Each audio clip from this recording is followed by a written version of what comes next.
누군가 여러분에게 다녀본 곳 중에 최고의 여행지가 어디입니까? 라고 물으면 여러분은 어디라고 대답을 하시겠나요? 좋은 곳 많죠. 예. 가도 또 가고 싶은 게 바로 여행입니다. 어디가 제일 좋은가? 라는 질문에 이제 여행 장소 자체가 주는 매력도 매력이겠지만요. 각자가 가지고 계신 여행지에 얽힌 추억들, 또 누구와 갔던 여행이었나, 어떤 상황에서 떠났던 여행이었나, 그런 여러 가지 상황에 따라서 모두가 다 제각각 아마 다 다른 답들을 하지 않을까 그렇게 여겨집니다. 그렇다면 이런 질문은 어떨까요? 여러분이 가보셨던 곳 중에 가장 무서웠던 여행지는 어디인가요? 여행 가서 무서운 일 겪어보신 적 있으세요? 없으신 건지 안 듣고 계신 건지 잘 모르겠습니다만, 한 뉴스에서 세상에서 가장 무서운 여행지 5곳을요 선정을 했습니다. 그 중에 몇 곳을 한번 보여드릴 테니까 정말 무서운 여행지가 있나 한번 확인해 보시길 바랍니다. 먼저는요, 남태평양의 작은 섬나라 피지, 이게 유아부 피지가 아닙니다. 피지입니다. 피지에서 경험할 수 있는 상어 먹이주기 체험 코스가 있다고 합니다. 피지의 벵가 라군이라는 해양공원에서는 평균 한 6m 정도 되는 상어 입에 참치를 넣어주면서 상어와 교감할 수 있는 여행 상품이 있다고 합니다. 저 정도 되는 상어 혹은 저보다 더 큰 상어를 저렇게 스쿠버 다이빙 장비를 착용하고 가서 상어와 교감하실 수 있습니다. 세상에서 참 사람하고 교감하기도 힘든데 상어하고도 교감해야 되나 생각도 들고요. 다음으로는요, 체코의 작은 마을 쿠투나호라라는 곳에 있는 세드렉 성당이라는 곳입니다. 그냥 성당이죠. 교회입니다. 겉보기에는 멀쩡한 이 성당이 왜 무서운 관광지가 되었느냐. 14세기에요. 흑사병과 전쟁으로 이 지역에서 많은 사람들이 사망을 했지만 죽어가는 사람들이 너무 많아서 시신들을 안치할 곳이 없었다고 합니다. 그러자 세드레츠키라는 수도사가요, 평생 동안 저 마을에서 버려진 유골들을 모아서 자기가 머물던 기거하던 수도원의 지하에 그 유골들을 다 모셔놨습니다. 그리고 죽기 전에 그가 이들이 잘 쉬게 해달라는 그런 유서를 남겼는데요. 이를 발견한 체코의 한 귀족이 1870년에 수도원 지하에 있던 유골들을 활용해서 고인들을 추모하는 성당으로 수도원을 재건축했습니다. 성당에 들어가면요, 제가 사진으로 보여드리진 않겠습니다만 총 4만여 구의 유골들이 전시가 되어 있습니다. 해골들이죠. 그리고 십자가, 강단, 샹드리에, 촛대까지 전부 해골로 만들어져 있는 성당이라고 합니다. 의미는 다른 게 아닙니다. 겁주려는 게 아니라 그 유골 사상자들을 기린다, 추모한다라는 의미인데, 글쎄요, 굳이 그렇게까지 추모를 해야 하나라는 생각도 들면서 어쨌든 여행자들의 발길은 끊이지 않는 그런 성당이라고 합니다. 다음은요, 노르웨이에 있는 곳인데요, 한번 보시겠습니다. 저 빨간 동그라미가 보이시나요? 저 바위, 암석, 무슨 모양 같이 생겼나요? 저 바위의 명칭 트롤퉁가라고 하는데요. 뜻은 괴물의 혓바닥이라는 뜻입니다. 노르웨이에서 가장 짜릿한 절경을 감상할 수 있는 장소인데요. 지면에서 무려 1100m나 떨어져 있다라고 합니다. 떨어져도 떨어지는 동안 꽤 많은 생각을 할 수 있겠죠. 근데 저렇게 높은 곳에서 관광 여행자들이 가면요, 저 모서리에 앉아서, 지금도 보면은 사람이 한 명 앉아 있습니다. 모서리에 앉아 사진도 찍고요. 가끔은 저 위에서 공중 제비돌기를 하는 그런 사람도 있다라고 합니다. 무서운 여행지들을 살펴봤습니다. 그런데요, 아무리 무섭다 해도요, 제가 소개해드린 곳들은 관광객들의 발길이 끊이지 않는 동시에 유명 여행지이기도 합니다. 상어를 보면 도망부터 치실 분도 많지만 그 중에는요, 굳이 직접 돈 내고 잠수까지 해서 상어를 가까이에서 보고 하고 싶은 그런 사람들이 있으니까 이제 여행 상품으로 개발돼서 이용이 되고 있겠죠. 또 높은 곳이라면 질색하고 안 가시는 분들도요 있으리라 여겨집니다.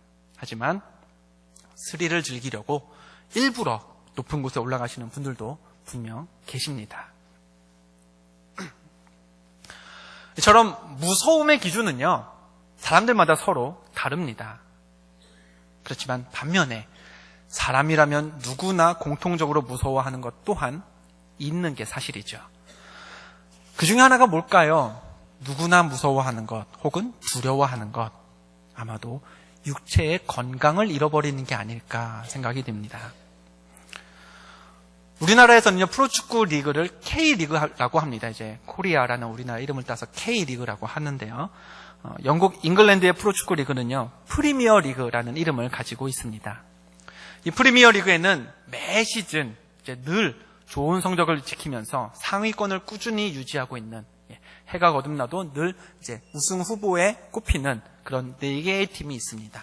일명 이 4개의 팀을 항상 잘하는 큰 4개의 팀이다 해가지고 빅4라고 합니다. 그 중에 한 클럽인 아스널이라는 축구팀이 있는데요. 역사도 오래되고 성적도 늘 좋은 편이었던 명문 구단이었습니다. 몇 년 전에만 해도 우리나라의 유명한 선수죠. 박주영 선수가 이 구단에 입단했을 때도 큰 화제가 되기도 했습니다. 그런데요, 이 명문구단의 그 화려한 역사에서 1990년대는요, 유독 예외였습니다. 90년대 초반 팀 성적이 하락하고요. 한번 하락한 그 시작된 부진이 지속되자 구단의 수뇌부는요, 궁여지책으로 당시의 감독을 경질시켰습니다. 그리고 새로운 감독으로 일본 프로축구 리그 J리그에서 활동 중이던 프랑스 출신의 감독을 영입했습니다. 새 감독이 아스날이라는 팀에 부임해서요, 가장 먼저 바꿔보려고 시도했던 게 뭘까요? 다름 아니라 선수들의 식단을 바꾸는 것이었습니다. 언론에서는 당연히 새 감독이 어떤 안목으로 어떤 선수를 영입해 올 것인가, 또 이제부터 어떤 새로운 전술을 쓸 것인가, 이런 부분에 관심을 많이 가졌었는데요. 근데 선수들의 식단을 바꾼 이 새 감독의 행동, 예상을 뒤엎는 일이었죠. 일부 전문가들은 감독의 이런 조치가 과연 효과가 있을까라며 의문을 제기하기도 했습니다. 또 선수들은 어땠을까요? 선수 식당에서 육류, 기름에 튀긴 생선, 기름진 베이컨 이런 것들이 다 사라졌고요.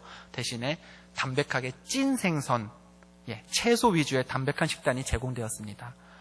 거기에 이제 맥주, 커피에 넣는 설탕 이런 것들까지 금지 식품이 되어버려가지고 선수들은 기호에 따라 먹던 음식들조차 자유롭게 선택할 수가 없었다고 합니다.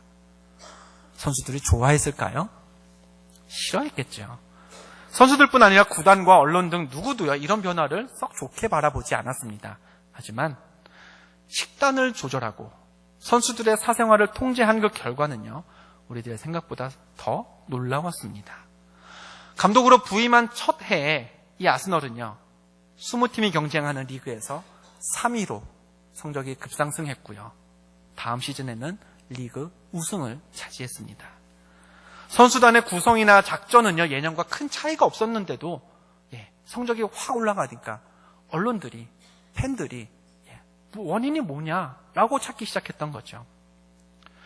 아스날의 선수들은요, 처음에는 감독의 방침에, 식단을 바꾸는 그 방침에 불만을 품었지만 조절된 식단에 적응하면서 스스로 자기의 몸이 건강해지고 있구나라는 것을 느꼈다고 합니다. 그러면서 식단부터 사생활까지 간섭하던 그 감독의 지휘 스타일을 제각각 선수들마다 칭찬하기 시작했죠. 이 사람입니다. 1996년에 아스날의 감독이 되어서요, 지금도 20년째 그 클럽의 감독을 맡고 있는 아르센 벵거라는 프랑스 출신의 감독입니다. 나이는 좀 있어 보이는데 멋있게 생겼죠? 무엇인가 다른 유익을 위해서 먹는 걸 조절한다는 것, 그 효과야 우리가 다 알고 있습니다. 하지만 결코 쉬운 일은 아닙니다. 세상에서 제일 어려운 것 중에 하나가 뭔가요? 다이어트죠. 다이어트의 실패 원인은요, 이런 생각이 있습니다. 에이, 어때? 일단 먹고 보자. 내일부터 하면 되잖아. 내일이 없었으면 참 어떻게 살았을지. 그런데요, 그건 사실 건강할 때나 가능한 얘기입니다. 일단 몸에 적신호가 들어오기 시작하면요, 그때는요 생각이 달라집니다. 좋지 않은 음식을 먹는 바람에 건강이 나빠졌다라든지 병의 진행을 막기 위해서 금지해야 할 음식이 생기면 그때부터요 다이어트는 자동으로 시작됩니다. 먹는 즐거움을 누리는 것보다 건강을 지키는 게 더 중요하고요. 거꾸로 얘기하면 먹는 걸 못 먹는 것보다 건강을 잃어버리는 게 우리에게는 더 무서운 일이기 때문이죠. 노는 즐거움, 편안하게 있으려는 욕구 등도요, 건강을 지키기 위해서라면 줄이고요, 얼마든지 감내합니다. 일부러라도 막 움직이면서 산책하고 달리기하고 운동도 하고요, 건강한 음식을 찾아가서 먹습니다. 따지고 보면 건강을 잃어버리는 것만큼 우리에게 두려운 일은 없기 때문이죠. 이렇듯 건강해지고자 하는 욕구, 아픈 곳을 치료받고 몸에 불편한 곳을 고침받고자 하는 마음은요, 사람이라면 누구나 다 가지고 있습니다. 예수님 시대의 사람들이라고 달랐을까요? 그렇지 않았겠죠. 예수님이 이 땅에 머무시던 동안 하셨던 일들, 그 중에 말씀 전하신 것 말고 가장 많이 하신 일이 무엇이었을까요? 병든 자를 고치시는 일이었습니다. 예수님은 나병 환자를 고치셨고요, 열병에 걸렸던 베드로의 장모도 고치셨습니다. 많은 사람들 틈에서 예수님의 옷을 만진 그 혈루병 걸린 여인도요 낫게 하셨습니다. 맹인들은 눈을 뜨게 하셨고요, 귀신 들려서 말 못하는 사람도 고쳐주셨습니다. 안식일에도 쉬지 않으시고 예수님은 손 마른 사람을 고치셨고요, 그 외에 일일이 구체적인 병과 특징은 알 수 없지만 많은 병자들을 고치셨다라는 기록이 성경에는 여러 번 등장합니다. 오늘 본문 말씀도요, 병든 사람을 고치셨던 예수님의 이야기입니다. 예수님이 본 동네, 곧 예수님이 자란 곳이자 출신지였던 나사렛에 가셨을 때의 일이죠. 본문 2절은 그 사건의 시작을 이렇게 기록합니다. 침상에 누운 중풍병자를 사람들이 데리고 오거늘. 환자가요 예수님께 직접 걸어온 게 아니었습니다. 다른 사람들이 누워있는 중풍병 환자를 데리고 왔습니다. 중풍병자는 혼자 움직이지 못할 만큼 병을 심하게 앓고 있었다라는 뜻이고, 그럼에도 불구하고 사람들의 도움을 받아서까지 예수님을 만나러 왔다라는 얘기는요, 예수님을 만나면 병에서 나을 수 있을 거라는 믿음, 그래서 이번 기회에 예수님을 꼭 한번 만나야 한다, 아까도 말씀드렸지만 내일은 없다라는 생각이 무척이나 강했기 때문에 이렇게 사람들을 부탁해서라도 나왔겠죠. 예수님을 보러요. 오늘 본문에 앞서 마태복음 8장을 보면요, 한 백부장이요 예수님을 찾아와서 이렇게 말했던 기록이 있습니다. 주여, 내 하인이 중풍병으로 집에 누워 몹시 괴로워하나이다. 백부장의 하인도요 오늘 본문의 환자와 똑같은 병, 중풍병으로 고생하고 있었습니다. 예수님은 그 하인을 고쳐주셨죠. 환자를 찾아가서 만져주고 기도해서 고쳐주셨나요? 아니죠. 말씀만으로도 하실 수 있지 않냐라는 그 백부장의 믿음직한 표현을 들으신 후에 예수님은 정말 말씀만으로 중풍병에 걸린 그 하인을 고치셨습니다. 이 일이 비록 지역적으로는 꽤 떨어진 갈릴리 호수 건너편 동네에서 있었던 일입니다만, 오늘 본문에 등장하는 중풍병자도 아마도 이 소식을 들어서 알고 있지 않았을까. 비단 백부장의 하인이 중풍병에서 나았대더라라는 구체적인 소식은 아니었을지라도 이 중풍병자는요, 오늘 말씀에 등장하는 환자는요, 예수님이 지금까지 얼마나 많은 병자들을 고치셨는지 잘 알고 있었을 겁니다. 그러니 자신도 낫기 위해서, 건강해지기 위해서 예수님을 만나고 싶어서 간절한 마음으로 나왔겠죠. 그런 간절함을 가진 중풍병자를 만났을 때 예수님이요 이렇게 말씀하셨습니다. 2절 말씀의 끝부분을 보면 작은 자야 안심하라, 내 죄 사함을 받았느니라 하셨습니다. 만약 우리가 예수님을 만난 중풍병자였다면 예수님의 이 말을 듣고 어떤 느낌이었을까요? 첫 번째는요, 깜짝 놀랐을 테고요, 두 번째는 당황했을 겁니다. 중풍병자가 사람을 동원해서까지 예수님을 만나러 왔던 이유는 분명히 뭐였나요? 병을 고침받기 위해서였습니다. 그런데 예수님은 그런 환자에게 뭐라고 말씀하셨습니까? 뜬금없이 내 죄사함을 받았느니라 하셨습니다.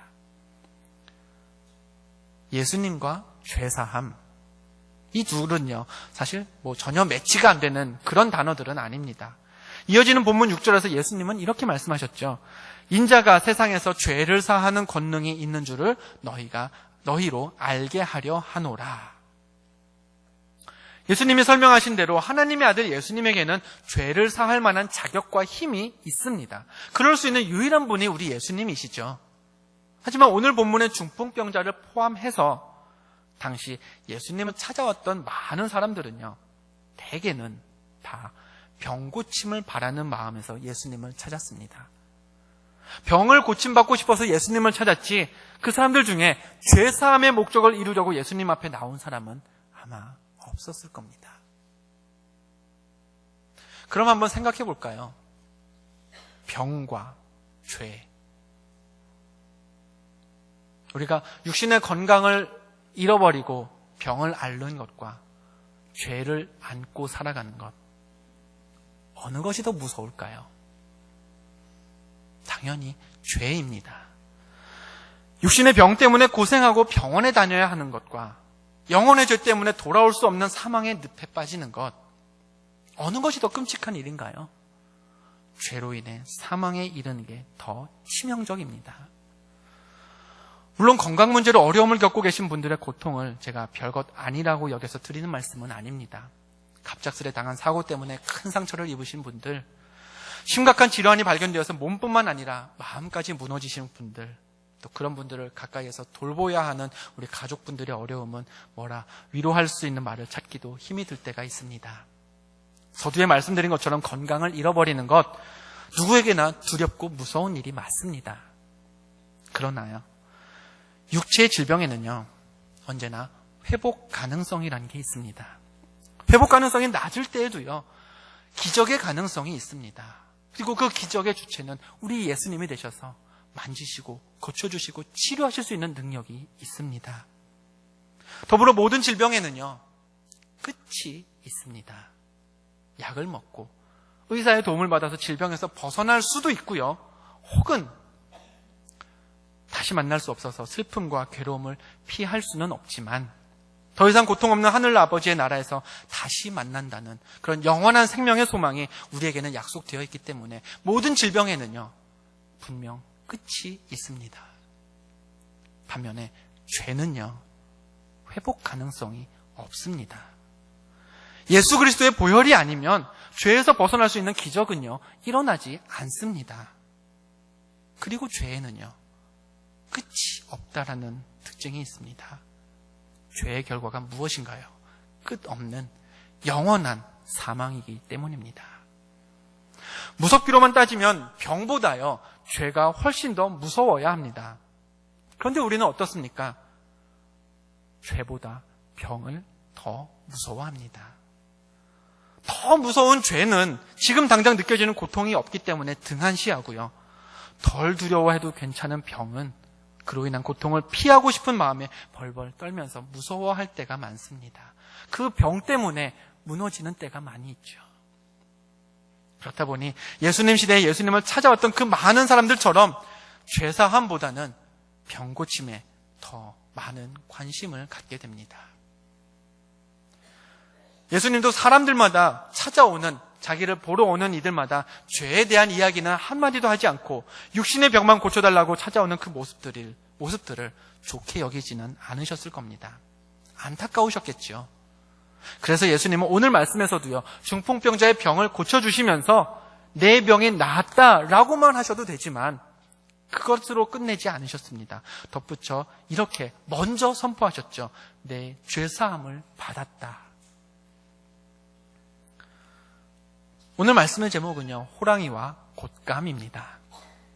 우리가 잘 알고 있는 전래동화의 이야기죠. 호랑이가 먹을 것을 찾아서 어느 집을 찾아갔습니다. 그때 집안에서 아이가 울고 있었습니다. 엄마는 아이를 달래기 위해서 호랑이가 잡으러 왔다라고 으름장을 놓았지만 아이는 울음을 그치지 않았습니다. 다음 방법으로 엄마는 곶감을 준다면서 아이를 달랬죠. 그러자 아이가 울음을 뚝 그쳤습니다. 밖에서 대화를 듣고 있던 호랑이가요, 깜짝 놀랐습니다. 도대체 곶감이 누구길래 호랑이가 온데도 마냥 울던 아이가 단번에 울음을 멈추는가. 그때부터 호랑이는요, 무서워하지 않아도 될 곶감을 무서워하게 되었습니다. 그리고 그 피해는 고스란히 자기가 지게 되었죠. 무슨 소리만 나면 곶감 온 거 아니야? 놀라고요. 뭐에 닿기만 해도요, 곶감이랑 마주했을까봐 줄행랑을 쳤습니다. 필요 이상 예민하고 불안한 시간을 무서워할 대상을 잘못 설정한 것 때문에 호랑이는 보내야 했던 것이죠. 마찬가지입니다. 정작 무서워해야 할 죄에는 둔감하면서 병에 대해서는 탐대함을 잃어버리고 두려워하게만 한다면 우리 삶에는요, 하나님을 믿는 평안, 유익함 대신 필요 이상의 예민함과 불안함만 남게 될 겁니다. 오늘 찬양대가 찬양해 주셨죠.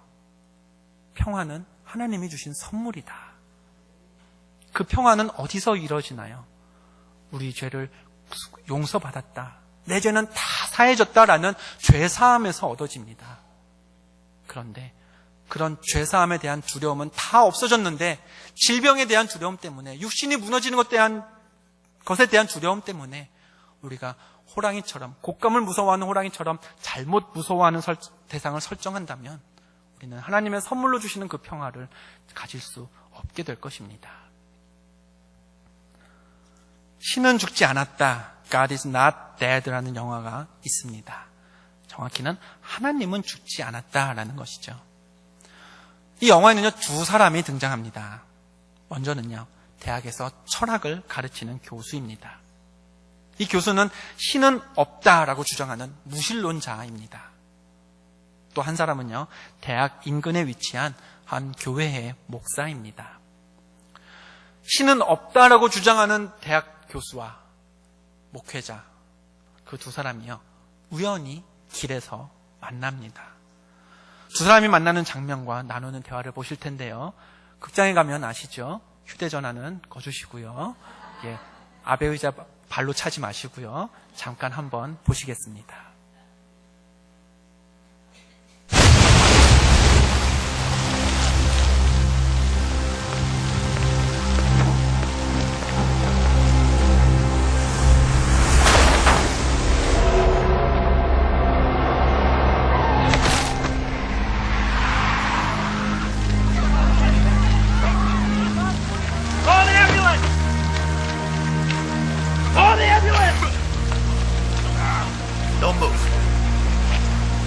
Oh, his ribs are crushed.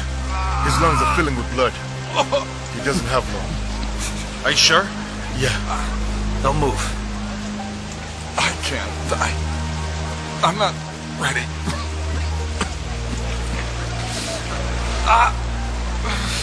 Do you know Jesus?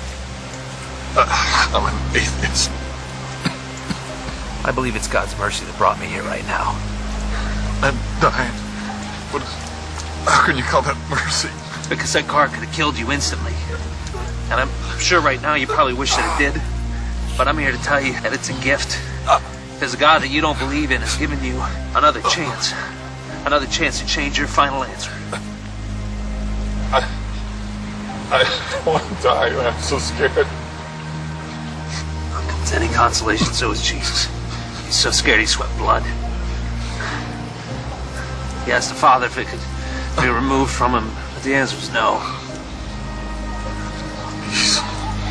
He says no a lot. Stay with me. Stay with me. Are you willing to put your faith in Jesus Christ? Are you willing to take that chance? Yes. God is willing to forgive you of your sins. All of them. If you accept His Son and ask Him into your life, that's all you have to do is just accept His Son, accept His love, and receive His forgiveness right now. Do you accept Him as Lord and Savior? Yes. Exactly.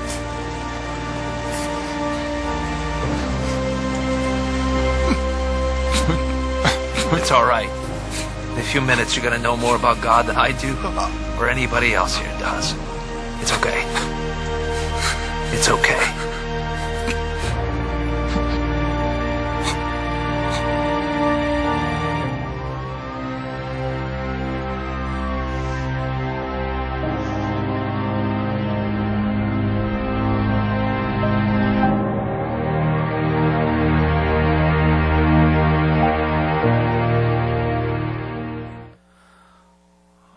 이 장면, 영화를 보면서 제가 조금은 불편한 마음으로 보았던 부분이기도 합니다. 예. 교통사고로 주인공이 죽는다라는 상투적인 결말이 뭐 별로 마음에 안 들기도 했지만 그보다는 이런 생각이 컸습니다. 아니, 사람이 저렇게 다쳤으면 앰뷸런스를 불렀는지, 예, 잘 불렀는지 재차 확인도 하고 응급조치가 필요한 것은 없는지 살피면서 좀 죽어가는 사람을 살리려고 애를 써야지 예수님 믿으라는 얘기만 하고 있으면 어떡하나. 예. 그런데 아내랑 같이 영화를 봤었는데요. 아내가 이런 한마디를 했습니다. 야, 저 목사님 참 멋있다. 예. 처음에는 절 얘기하는 줄 알았습니다. 근데 아니더군요. 예. 뭐가 멋있냐고 물으니 어떻게 저런 극단적인 상황에서도 이렇게 임종을 앞둔 분을 찾아가서 이제 예수님 믿으시라고 권하는 것도 아니고요. 갑자기 불어닥친, 그래서 곧 숨이 끊어질 저 상황에서 어떻게 예수님을 영접시키려는 그런 생각을 할 수 있느냐 하는 것입니다. 많은 경우에 저처럼 사람 살리려고 애쓰려고만 할 텐데 말이죠. 그 말을 듣고 다시 생각해 보았습니다. 그래. 영화가 끝나서 전화를 키신 건가요? 예. 아내의 말을 듣고 다시 생각을 해보았습니다. 그래, 나도 내가 평생 하겠다고 다짐한 일이 바로 저건데 다른 사람들로 하여금 예수님을 구세주로 영접하도록 하겠다고 내가 목회자가 됐는데 근데 나는 왜 저게 멋있는 일이라고 생각하지 못했을까? 저 정도로 큰 사고가 났다면요, 몸에 어디가 부러지거나 다쳤을지 모르니 함부로 손을 대지 않는 게 맞을 수도 있습니다. 또 구급차를 부르도록 확실히 주변 사람들에게 지시를 했다면 사고 현장에 있었다 한들 우리들은요 사실 발만 동동 구르면서 안타까워하는 일 외에 그렇게 할 수 있는 일이 많지 않은 게 또 사실입니다. 그런데도 저에게 영화 속의 저 목사의 행동은 다친 사람을 구하려는 적극성이 부족한 그런 모습만 보였습니다. 영원한 생명을 줄 수 있는 마지막 기회를 살린 멋진 행동으로는 생각되지가 않았던 것이죠. 왜 그랬을까요? 죄보다 병을 더 무서워하는 마음이 있었기 때문이었습니다. 육신을 고쳐야 한다는 생각에만 집중하다 보니 어쩌면 저 시간이 평생 예수 그리스도를 부인하며 살았던 사람에게 주어지는 구원의 마지막 기회일 수도 있다는 생각은 하지 못했었던 것이죠.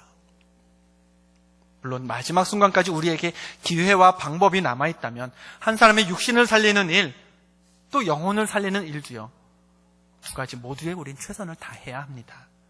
다만 병을 고치는 일에만 힘과 시간을 쏟다가 죄를 용서받는 기회를 잃어버린다면 반대로 모든 죄를 용서받은 채로 육신의 수명을 다해서 이 땅에서 잠시 떨어져 있는 것보다 훨씬 더 그게 어리석고 후회되는 일이 되지 않을까요?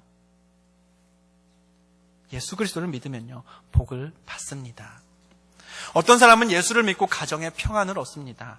어떤 사람은 예수님을 믿고 나서 성경에 나오는 사람들처럼 병고침도 받고요. 어떤 사람은 물질의 축복을 받으시고 어떤 사람은 그 자신과 자녀들까지 형통케 되는 복을 누리십니다.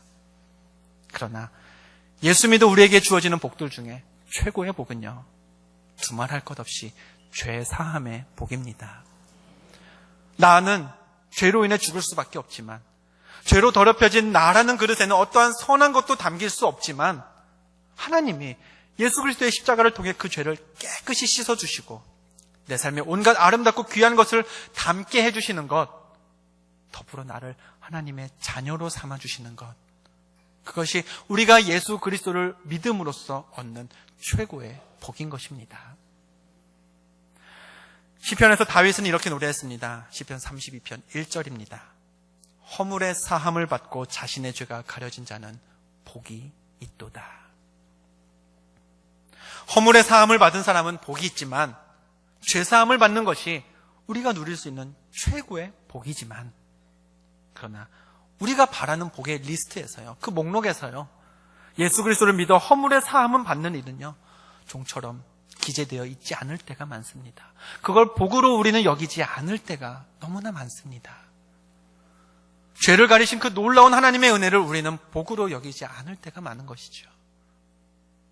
앞서 소개해드린 한 축구 감독의 이야기처럼 축구 선수들이요, 먹고 싶은 음식만 마음대로 먹게 해주는 것, 음식의 양도 질도 따지지 않고 그냥 편안하게 먹을 수 있도록 허락해주는 것, 감독으로서는요, 그렇게 하는 게 일일이 선수들의 식단을 관리하고 통제하면서 불평, 불만을 듣는 것보다 훨씬 더 쉬운 일입니다. 그러나 그렇게 해서는요, 더 좋은 복, 팀의 우승이라는 좋은 성적은요, 점점 얻기 힘들어집니다. 똑같습니다. 우리가 읽은 말씀 5절에서 예수님이 말씀하셨습니다. 내 죄사함을 받았느니라 하는 말과 일어나 걸어가라 하는 말 중에 어느 것이 쉽겠느냐? 어느 것이 쉬운가요? 병자를 낫게 하는 게 결코 쉬운 일은 아니지만요, 그러나 한 사람의 죄를 없애는 일과 비교한다면 일어나서 걸어가라 선포하는 말이 더 쉬울 겁니다. 그럼에도 불구하고 예수님은 더 어려운 쪽을 택하셔서 내 죄사함을 받았느니라 먼저 선언하신 후에 마지막에 가서야 내 침상을 가지고 집으로 가라 하셨습니다. 죄는요, 병보다 더 큰 것입니다.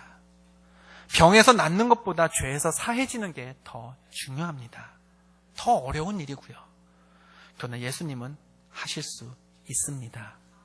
아니, 예수님 밖에는 우리 죄를 사할 수 없는 분이 없습니다. 사할 수 있는 분이 없습니다. 그러므로 육신의 건강, 물질의 궁핍함, 관계의 회복을 위해서도 우리들 여전히 또 꾸준히 기도해야 하지만 죄사함을 위한 기도를 잊지 마시길 바랍니다. 지금까지 나의 질병 때문에, 내가 사랑하는 누군가의 건강을 잃어버린 것 때문에 조마조마해 하시고 하나님 주신 그 선물 평화를 잃어버리셨다면 이제는 좀 더 담대해지시길 바랍니다. 그리고 정말 내가 조마조마해야 할 것은 혹 내가 사랑하는 그 사람이 아직 죄사함의 축복을 누리진 못한 건 아닌지, 내 안에 예수 그리스도를 믿는 구원의 확신이 있는지, 그 일을 위해서 한 번 더 돌아보시며 정작 무서워해야 할 것을, 무서워해도 마땅한 것을 두려워하는 그런 신앙인이 되시길 바랍니다. 죄를 사하는 권능이 있으신 예수님을 찾아 나왔으면서 병고침만 구하다 돌아가는 어리석은 사람이 아니라 죄사함을 선포받는 그런 기쁨을 즐거이 누리며 신앙생활하는 하나님의 자녀가 되시기를 주님의 이름으로 간절히 축원드립니다. 기도하겠습니다.